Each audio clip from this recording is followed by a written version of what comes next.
In 1697, a massive fire broke out at the Royal Library, housed in the Tre Kronor Castle in Stockholm. The library held around 25,000 books and 14,000 manuscripts. Tragically, only a quarter of them survived the blaze. As flames engulfed the building, desperate library staff began tossing valuable books out of the windows to save them. One of those books hit a bystander on the head and nearly killed him. Sounds dramatic, right? But this wasn't just any book. This one could actually crush someone. It measured 3 feet in length, 20 inches in width, and nearly 9 inches thick. It had 320 pages and weighed a staggering 175 pounds. That's heavier than an average adult person's suitcase. Because of its sheer size, it was named the Codex Gigas, which literally means giant book in Latin. The Codex Gigas holds the title of the largest surviving medieval illuminated manuscript in existence. This remarkable work is an extensive compilation featuring a wide array of texts. It contains the complete Old and New Testaments, offering a thorough religious foundation. Beyond the Bible, the manuscript includes the writings of Flavius Josephus, the Jewish historian whose works shed light on the history of the Jewish people. It also features Isidore of Seville's Etymologies, an essential text of ancient knowledge, covering a vast range of subjects including linguistics, science, and history. Another significant section is Ars Medicinae, a medieval medical treatise that provides valuable insights into the medical practices of the time, offering remedies and treatments for various ailments. Additionally, the manuscript holds the Chronica Bohemorum, a 12th century chronicle by Cosmas of Prague, which chronicles the history of the Bohemian region. It also includes a calendar listing the feast days of saints and notable Bohemian figures, marking the days they were celebrated in the region. So far, it sounds like a well-organized medieval encyclopedia, right? But then, things take a dark turn. On page 290, the book features a full-page illustration of the devil. This disturbing image earned the manuscript its infamous nickname, the Devil's Bible. Following the depiction of the devil, the Codex Gigas introduces sections dedicated to black magic, exorcism rituals, and necromancy, which is the practice of communicating with the dead. Today, the Codex Gigas rests safely in the National Library of Sweden, enclosed in a glass case and rarely touched.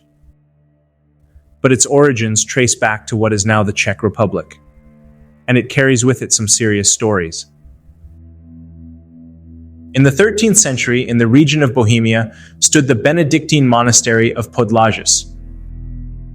It was there that a monk named Herman the Recluse lived. According to legend, Herman broke the sacred vows of the monastery. As punishment, he was sentenced to be walled up alive, left to die of thirst and starvation. In a desperate plea for mercy, Herman promised to create a book in one night so magnificent, so complete, that it would glorify the monastery for all time. A book that would contain all human knowledge. His punishment was delayed, and he was given the night to complete the task. Herman began writing, but as midnight approached, he realized he couldn't do it. In utter desperation, he recited an ancient spell, and according to the tale, the devil himself appeared. Herman made a pact. "Write me the book, and my soul is yours." By morning, the giant manuscript lay finished, bound in leather, and said to be made from the skins of over 160 donkeys. The Codex Gigas was born. People were so astonished by the book that at one point it was considered one of the 7 wonders of the world.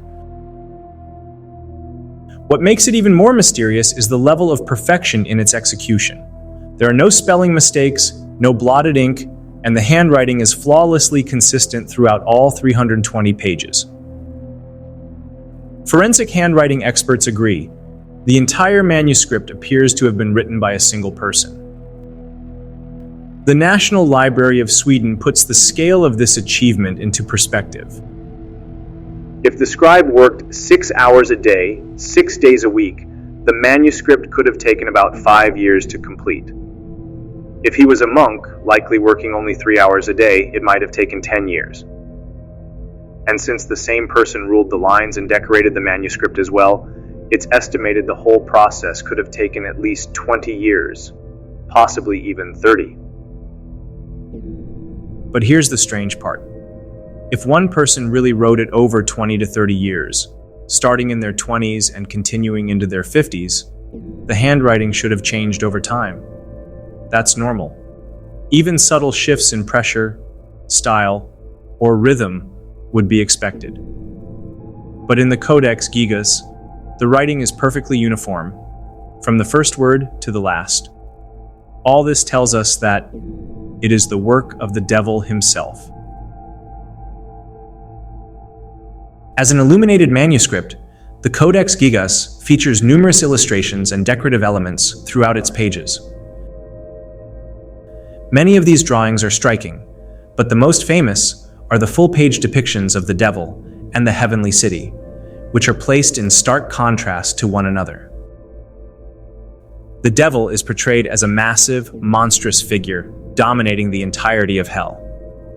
His large claws extend outward, his red-tipped horns rise above his head, and his small red eyes glow ominously. His green face is twisted in an unsettling expression, and his 2 long red tongues hang down. He crouches between 2 imposing towers, wearing an ermine loincloth, a material typically reserved for royalty, possibly alluding to the devil's status as the Prince of Darkness. While depictions of the devil were common in medieval art, this image stands out due to its size and solitary presentation, occupying an entire page. Opposite the devil is the full-page portrayal of the heavenly city. It is depicted with tiered buildings, towering structures, and red walls that surround the city. Just like the devil's image, it features 2 large towers on either side, offering a visual symmetry between the 2 illustrations. The heavenly city is intended to evoke hope and salvation, offering a stark contrast to the evil represented by the devil. Together, these illustrations likely serve as a meditation on the consequences of one's actions, a reminder of what awaits after death, depending on whether one leads a virtuous or sinful life. The text before the heavenly city discusses penitence, while the passage after the devil is focused on exorcisms. Within these leaves are rituals, instructions, and many magical formulas that, the Codex claims, expel evil from possessed bodies. Yet these are plainly forms of magic. If you have watched my chapters on Kabbalah and Shams al-Ma'arif, you will recognize the pattern. Such rituals and formulas are drawn from the science of letters, numerical sequences, letter mysticism, and geometric patterns. According to these systems, the patterns channel unseen energies or entities into our world. And, as with Kabbalah and Shams al-Ma'arif, the Codex dresses its methods in the language of service to humanity. Beneath that language, however, lies the same dark art, rituals that summon unseen entities. One common claim across all 3 is that they can summon angels for protection. I found no authentic historical report of a man summoning angels for righteous ends. I believe these claims to be false. Angels are not summoned by such rituals and formulas. Whatever power these books promise comes from dark methods, not divine assistance. The medical texts in the Codex Gigas stand out for their unsettling undertones. On the surface, they appear practical. Remedies for fever, treatments for illness, dietary advice, and prescriptions drawn from the medical knowledge of the time. Yet these writings are often entangled with astrology and the belief that unseen forces shape the human body, echoing the same ideas found in Kabbalah and Shams al-Ma'arif.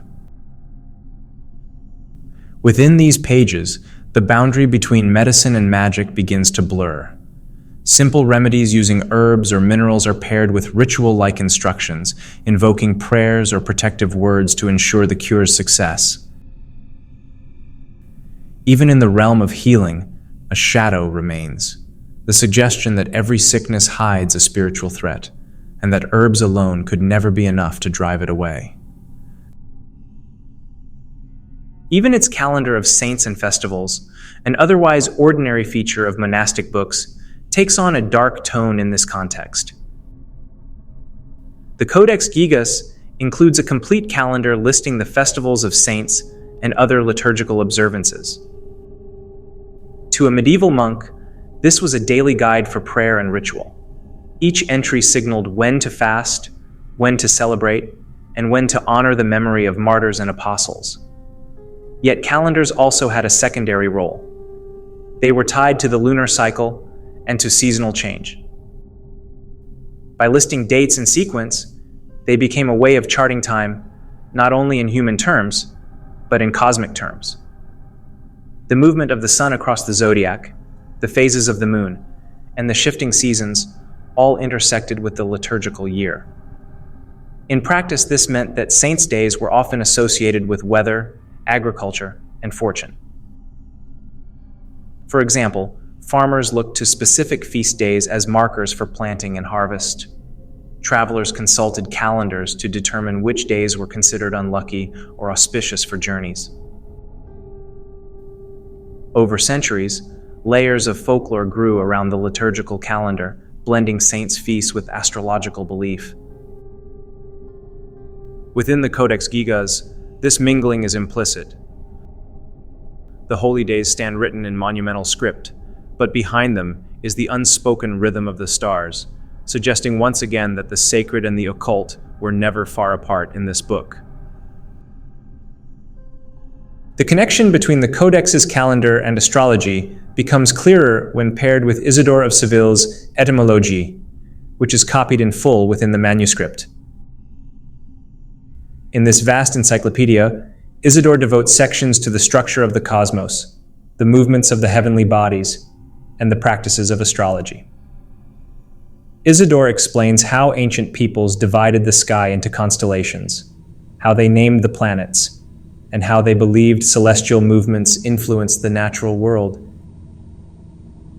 He lists the forms of divination that relied on the stars, describing how astrologers claimed to read a person's fate in the arrangement of the heavens at their birth.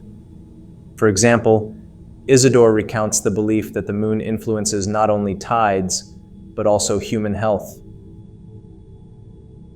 He describes the idea that certain phases of the moon were favorable for medical procedures, while others brought risk. He notes that eclipses were read as omens of disaster, and that planetary conjunctions were said to herald great events in the affairs of kings. By preserving these descriptions, the Codex Gigas allowed its readers to see the intimate link between time, astronomy, and human destiny. Once again, the parallels with Kabbalah and Shams al-Ma'arif become clear. Both systems place heavy importance on the movements of the stars and the phases of the moon, insisting that each alignment carries distinct effects on human life. The Codex Gigas reflects this same belief. According to these occult traditions, the heavens were not just a backdrop, but a living clock, each moment unlocking a different doorway to the unseen. From this idea grew the rituals and formulas said to summon entities tied to specific celestial moments. With every phase of the moon, a new presence was claimed to appear. Spirits or forces that could be drawn into our world through carefully timed incantations and symbols. It is, at its core, a pure form of dark magic disguised as sacred knowledge.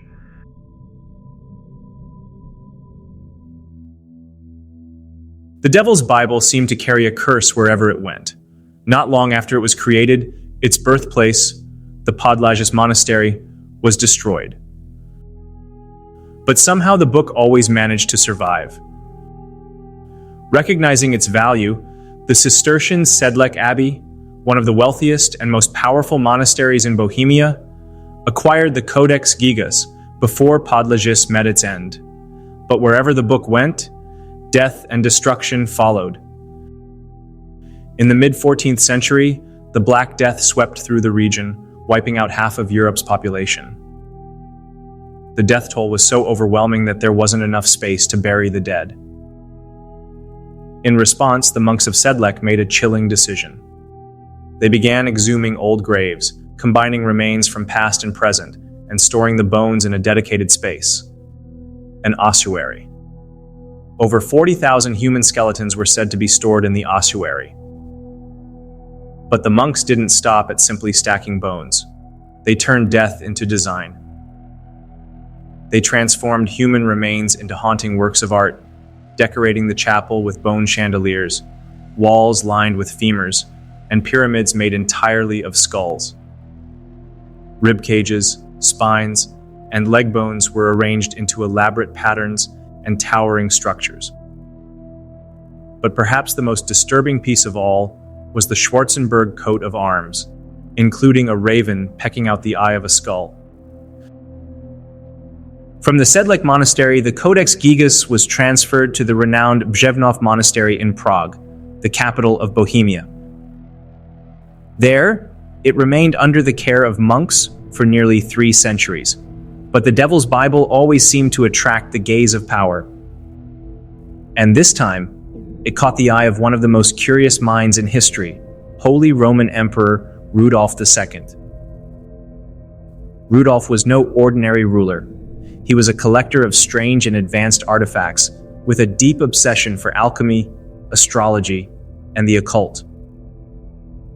He often locked himself away in his chamber, surrounded by relics, staring at them for hours in silence, as if searching for hidden truths. So when he heard of a massive book filled with exorcisms, magical formulas, healing rituals, and even a full-page portrait of the devil, he had to have it. Rudolf moved the capital of the Holy Roman Empire from Vienna to Prague, turning the city into a hub for mystics, alchemists, and scholars, and there he pressured the monks of Břevnov into loaning him the Codex Gigas, but it was never returned. Rudolf added the Devil's Bible to his personal collection. He was mesmerized by it. To him, it wasn't just a book, it was a source of power. His obsession with the occult soon earned him a chilling nickname: the Mad Alchemist Emperor. And then, as with all who came too close to the Devil's Bible, things began to fall apart. His empire was plagued by revolts, political instability, and war with the Ottomans. One blow after another weakened his rule, until finally his own brothers stripped him of his titles. Rudolf was king, no more. And in his final words to the people, he said, "I gave you knowledge, and you gave me betrayal." After the death of Emperor Rudolf II in 1612, Europe was engulfed in the chaos of the 30 Years' War led by Queen Christina of Sweden. It was such a brutal and complex conflict that it led to the deaths of over 8 million people. Prague became a target in the final stages of the war. In 1648, Swedish forces, under General Hans Christoph von Königsmarck, launched a surprise attack and successfully stormed Prague Castle, taking advantage of the city's weakened defenses. The Swedes ransacked the castle's treasures, making off with vast collections of art, scientific instruments, manuscripts, and rare books, many of which had belonged to Rudolf II himself. Queen Christina was a brilliant ruler with a fascination, almost a mania, for collecting books. She had heard of the Devil's Bible and was determined to add it to her collection. When Swedish forces raided Prague, they recovered the Codex Gigas from the treasure trove of Emperor Rudolf II, and the massive manuscript was brought back to Sweden. It was housed first in Queen Christina's personal library, and later moved to the Swedish Royal Library in Stockholm. But again, the book came not alone. It brought ruin with it. After 22 years on the throne, Queen Christina converted to Catholicism, renounced her crown, and spent the rest of her days in Rome, living as a guest of the Pope. In 1697, a massive fire broke out at the Royal Library in Stockholm. Once again, the Codex Gigas managed to survive the flames, though not without some scars. The book was thrown out of a window to save it, and it still bears the marks of that fire. 3 days after the incident, a formal trial was held to determine the cause of the wildfire. The chief fire watcher and his 2 assistants were found guilty of negligence for not being at their posts during the critical time and were sentenced to death. Yet, despite the verdict, the true origin of the wildfire was never conclusively identified. After the fire at the Royal Library, the manuscript passed from one location to another, eventually finding its home at the National Library of Sweden, where it remains today. The Codex Gigas originally contained 320 vellum leaves, but at some point in its long and shadowy history, 10 of those leaves were removed, including what appears to be a single, deliberately excised page that came right after the full-page portrait of the devil. According to some, those excised leaves held the spell, the ritual, or even the invocation itself that Hermann used to call upon the devil. In 1858, a curious tale was recounted in Tockraliga Anekdoter, Hilarious Anecdotes. It tells the story of the National Library's caretaker who, after a long day's work, fell asleep in the main hall of the library. When he awoke, he was met with an unbelievable sight. The books seemed to come alive. They crawled down from the shelves, swirling and dancing through the air in a wild, chaotic waltz. The books surrounded the Devil's Bible.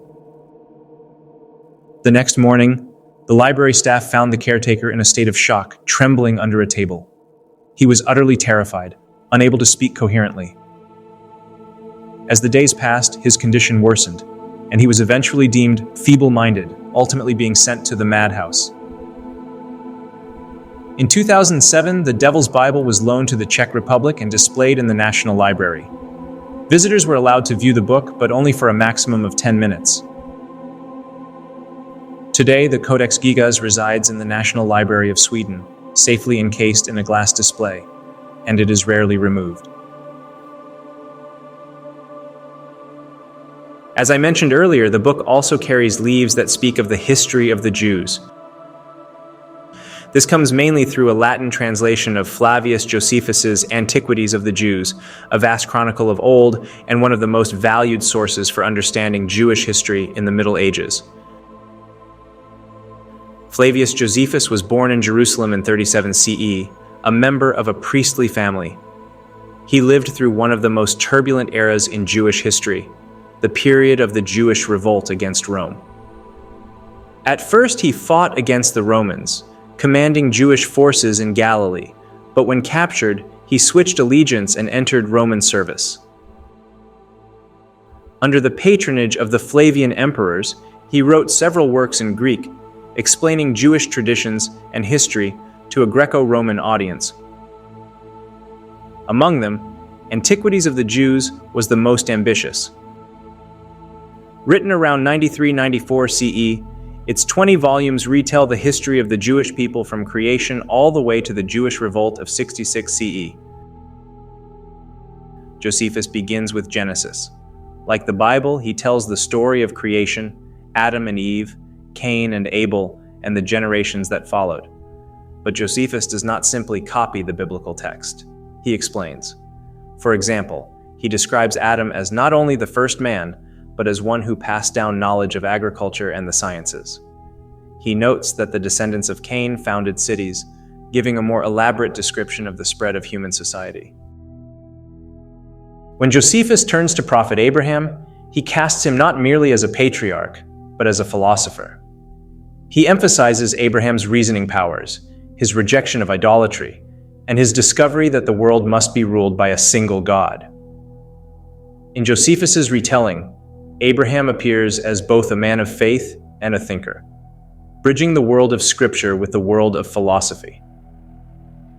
The central figure of Jewish history after the patriarchs is Moses, and in Josephus's Antiquities, he receives extensive treatment.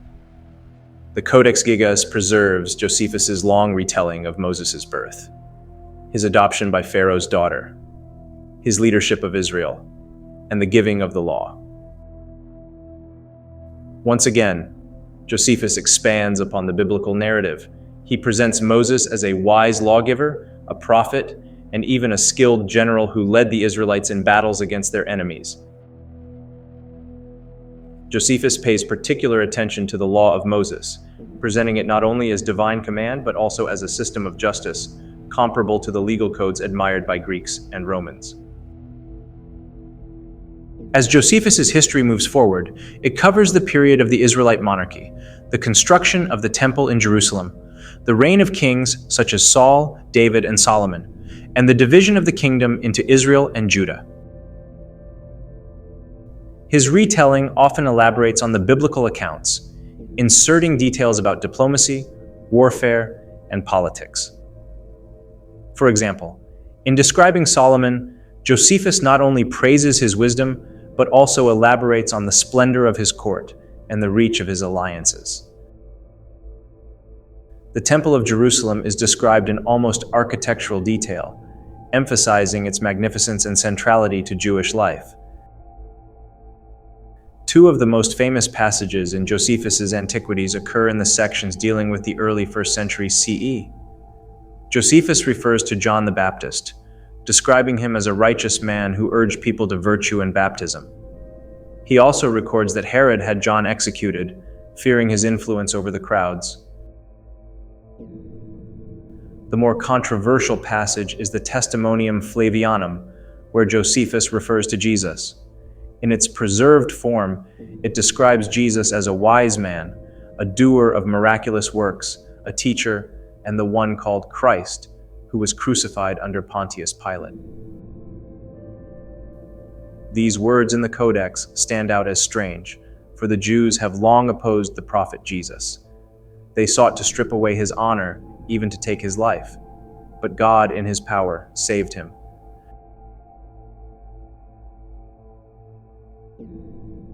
In the same era the Devil's Bible emerged, another unsettling tale unfolded just 30 miles north of Prague, at the mysterious Hauska Castle. What makes this castle so peculiar is that, unlike typical fortresses, it was never meant to keep invaders out. Its defenses face inward, as if designed to keep something inside.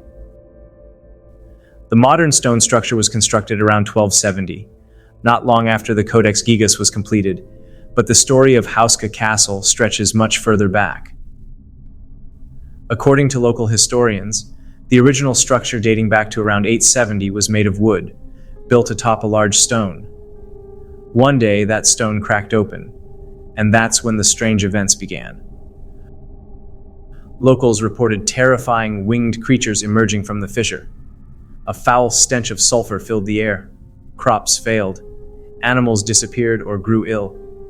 Something dark was rising, and people believed that this crack in the earth was nothing less than a gateway to hell itself. To contain the growing evil, a second structure was built centuries later. The stone castle of 1270 was designed with one central purpose: to seal the crack. Right above it, the builders constructed a chapel, a sacred space meant to keep the evil locked beneath. Inside the chapel, disturbing frescoes and symbols were painted, warning of the horrors that would be unleashed should the gate ever reopen.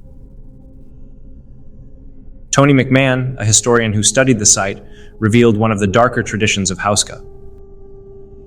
Prisoners were offered a grim choice: face execution by torture or be lowered into the crack beneath the chapel. One man accepted the challenge, but moments after he was lowered in, he began to scream in terror. When he was pulled back up, he was pale, trembling, and had gone completely mad. Whatever he saw in that darkness left him broken, forever. In 1938, during World War II, the Nazis arrived at Hauska Castle under the command of Heinrich Himmler. Himmler had a deep obsession with the occult and believed that dark forces could be used to gain power. When he heard the old legends about the castle being built over a gate to hell, he took special interest in it. The Nazis took over the castle and turned it into a site for twisted experiments.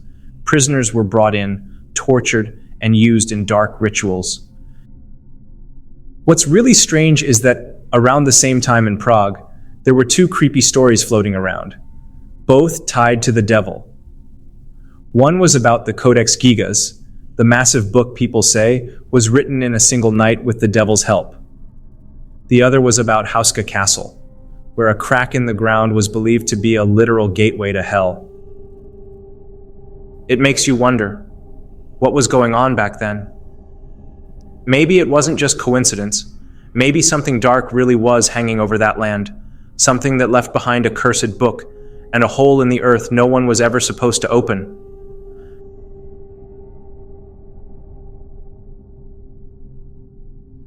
Whether or not the Devil's Bible was truly written by the devil, one undeniable aspect of it is that it contains occult knowledge. The term occult refers to things hidden from ordinary sight or understanding, concealed from the public eye. This is the nature of many occult books. Forbidden knowledge and dark secrets are often veiled by seemingly harmless or even beneficial content. Take the Devil's Bible, for example. It contains the Old and New Testaments, the history of Bohemia, and medical works. To the unknowing reader, it might appear to be just another book filled with familiar, accessible knowledge. But suddenly, the book reveals a disturbing image of the devil, followed by dark magic formulas, forbidden spells, and other occult content. In this way, readers unknowingly venture from common knowledge into dangerous hidden territory. This is why one must exercise caution and refrain from reading occult books, for what begins as seemingly harmless may quickly lead you into a dark and unknowable realm.